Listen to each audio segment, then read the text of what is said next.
Hi டே 112 movie complete பண்ணியிருக்கோம். So நம்ம channel புதுசாக பார்க்குறவங்க சேனல் சப்ஸ்கிரைப் பண்ணிக்கோங்க அண்ட் வந்து பெல் ஐக்கானை கிளிக் பண்ணிக்கோங்க. ஸோ தட் நம்ம அப்லோட் பண்ண எல்லா வீடியோமே உங்களுக்கு ரெகுலராக வந்துகிட்டே இருக்கும். அண்ட் வந்து நம்ம சேனலில் பார்த்தீங்கன்னா ஒரு சேலஞ்ச் பண்ணிகிட்ருக்கோம். 365 days 365 மூவிஸ் சேலஞ்ச் தான் அது. ஸோ டெய்லி ஒரு மூவி நம்ம தேட்டரில் பார்ப்போம்.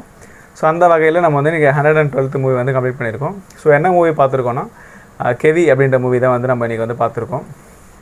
ஸோ இந்த மூவி வந்து பார்த்திங்கன்னா ஒரு சர்வைவர் த்ரில்லர் அண்ட் வந்து இது ஒரு மலை கிராமத்தில் இருக்க மக்கள் படுற கஷ்டங்களை பற்றி பேசுகிற வந்து ஒரு உணர்வுபூர்வமான ஒரு படம் தான். இந்த மூவி ஸ்டார்டிங்கில் பார்த்திங்கன்னா அந்த கெவி அந்த கிராமம் வந்து எப்படி உருவாச்சு அப்படின்றதுக்கு ஒரு வரலாறு வந்து சொல்கிறாங்க. ஸோ வந்து 800களில் பார்த்திங்கன்னா 800களுக்கு முன்னாடி வந்து மதுரையில் வாழ்ந்துட்டு இருந்த மதுரை சுற்று வட்டாரத்தில் வாழ்ந்துட்டு இருந்தவங்க ஸோ அந்த அரசர்களோட இது தாங்க முடியாமல் அந்த வரி சுமை தாங்க முடியாமல் ஸோ அங்கேருந்து இடம் பெயர்ந்து போகிறாங்க. ஸோ அப்படி போகும்போது இவங்க வந்து இந்த ஒரு மலை கிராமங்களில் ஒரு குன்று மாதிரியான ஒரு அமைப்பு இருக்க இடத்துல வந்து ஸோ அவங்களுக்கு தேவையான வாழ்வாதாரத்துக்கு தேவையான பொருட்களெல்லாம் வந்து வேட்டையாடியும் அதை வந்து வேளாண் துறை பண்ணியும் வந்து அவங்க வந்து அந்த இடத்த வந்து அவங்களுக்கு ஒரு வாழ்விடமாக வந்து அமைச்சிக்கிறாங்க. ஸோ இந்த இடம் வந்து பார்த்திங்கன்னா வெளி உலகத்துக்கு சுத்தமாக வந்து தெரியாமலே இருக்குது. ஸோ வெள்ளைக்காரங்க நம்ம நாட்டுக்கு வந்ததுக்கப்புறம் ஸோ அவங்க வந்து ஒரு குளிர் பிரதேசத்தை தேடி போகிறாங்க. ஸோ வெப்பம் தாங்காமல் ஒரு குளிர் பிரதேசத்தை தேடி போகும்போது அவங்க கண்ணில் வந்து இவங்க இந்த கிராம மக்கள் வந்து படுறாங்க. அங்கேருந்து இவங்க வந்து அந்த டோலின்னு சொல்லுவாங்க, அந்த மூங்கில் கட்டி தூக்கிட்டு போகிற மாதிரி. ஸோ அந்த மாதிரி அவங்கள தூக்கிட்டு அந்த வெள்ளைக்காரங்களை தூக்கிட்டு போய் அவங்க ஒரு இடத்த கண்டுபிடிக்கிறாங்க. ஸோ அப்படி கண்டுபிடிக்கப்பட்ட இடம் தான் வந்து அன்றைக்கி வந்து கண்டுபிடிக்கப்பட்ட இடம் தான் வந்து இன்றைக்கி வந்து நம்ம கொடைக்கானலாக இருக்குது அப்படின்ற மாதிரி அந்த வரலாறை வந்து ஸ்டார்டிங்கில் வந்து சொல்கிறாங்க. இப்போ இந்த இடம் எங்கே இருக்குன்னா கொடைக்கானலுக்கு பக்கத்தில், அதாவது வந்து கொடைக்கானல் வந்து மலையில் இருக்குன்னா ஸோ அதுக்கு கீழே இருக்க கிராமம் மாதிரி வந்து இந்த கிராமம் வந்து இருக்குது.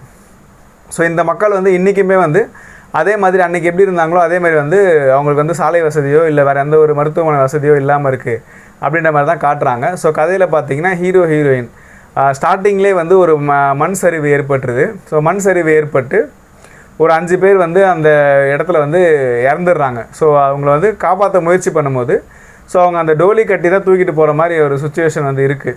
எப்படியோ வந்து அவங்க இருக்கிற இடத்துல இருந்து அந்த ஹாஸ்பிட்டல் போகணுன்னா பல மைல் வந்து அவங்க நடந்து தான், அந்த சரியான பாதை கிடையாது, மலை மேலேயும் தண்ணிலையும் அவங்க வந்து அந்த பாதை இல்லாத இடத்துல தான் வந்து அவங்கள கூட்டிகிட்டு போகிற மாதிரி இருக்கும். ஸோ ரொம்ப முடியாமல் போனால் கூட ஸோ அந்த மாதிரி ஒரு இதில் தான் வந்து அவங்க டிரான்ஸ்போர்ட் பண்ணுற மாதிரி ஒரு வசதி வந்து அவங்களுக்கு இருக்கிறதுனால எப்படியோ அவங்க ஹாஸ்பிட்டல் எடுத்துகிட்டு போகிற பாதி வழியிலே வந்து இறந்துடுறாங்க. ஸோ இப்படி அவங்க எடுத்துகிட்டு போயிட்டே இருக்கும்போது 5 பேர் 4 பேர் இறந்துடுறாங்க.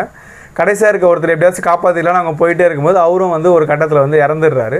ஸோ அவங்க அந்த இறந்த சோகத்தில் இருக்கிற நேரம் பார்த்து அப்போ தான் வந்து அந்த ஊருக்கு வந்து எலெக்ஷன் இருக்கிறதுனால ஸோ எலெக்ஷனுக்கு ஓட்டு கேட்டு எம்எல்ஏவும் சில போலீஸ்காரங்களும் வந்து அந்த ஊருக்கு வந்து வராங்க. ஸோ அப்படி வரும்போது இவங்க இந்த கோவத்தை அவங்க மேலே காட்டவும் ஒரு பிரச்சனை ஆகிடுது. ஸோ இதில் வந்து ஹீரோ மேலே அந்த போலீஸுக்கு வந்து ஒரு தனிப்பட்ட விதத்தில் வந்து ஒரு பிரச்சனை ஆகிடுது. நம்ம முன்னாடியே எதிர்த்து பேசுகிறாங்க, இவங்களுக்கு அதிகாரம்னா என்ன காட்டணும்னு சொல்லி அவர் வந்து இவரை பழிவாங்கிறதுக்காக காத்துட்ருக்காரு. இப்போது ஹீரோவோட ஒய்ஃப் வந்து ப்ரெக்னெண்ட்டாக இருக்காங்க. ஸோ அவங்களுக்கு இன்னும் ஒரு மாதத்தில் வந்து குழந்தை பிறக்க போகுதுன்ற சுச்சுவேஷனில் அவர் நாளைக்கு வந்து ஹீரோயினுக்கு வளகாப்பு நடத்துறதுக்காக ஸோ மலையிலேருந்து இறங்கி வராரு.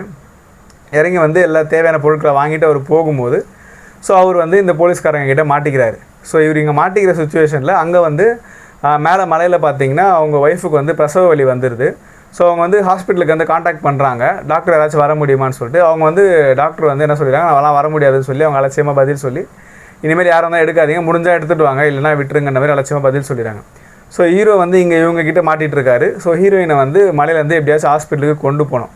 ஸோ இதுதான் வந்து படத்தோட முக்கிய கதையே.